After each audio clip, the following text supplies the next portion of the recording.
Zarzuca się mu, że rozmywa naukę Kościoła, że sankcjonował życie w grzechu, że pozwalał na moralną dwuznaczność. Jednak zastanówmy się głębiej. Czy każde zachowanie sprzeczne z obiektywnym dobrem moralnym jest od razu grzechem śmiertelnym?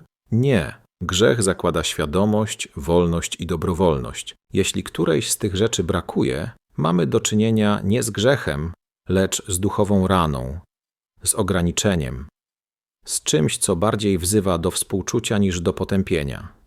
Jeśli przyjmiemy, że homoseksualność może mieć podłoże biologiczne, psychiczne, hormonalne lub inne, niezależne od woli człowieka, to zachowanie wynikające z takiego zranienia nie może być od razu utożsamione z moralnym wyborem przeciwko Bogu.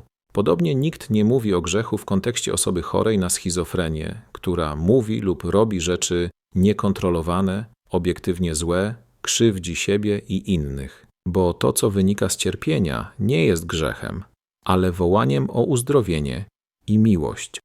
Musimy odróżniać grzech i bunt wobec Boga od zranienia w sferze seksualności. I to właśnie czynił papież Franciszek. Miłość nie polega na akceptacji grzechu, ale na rozpoznaniu miejsca, w którym dana dusza aktualnie się znajduje i staniu przy niej, by mogła zrobić krok ku Bogu. Grzech to świadome odrzucenie Boga, którego wyrazem jest czyn. Dlatego troska papieża Franciszka nie jest zdradą Ewangelii, lecz jej realizacją w duchu miłosierdzia, które nie usprawiedliwia grzechu, ale wyciąga rękę do człowieka, zanim jeszcze ten stanie się święty.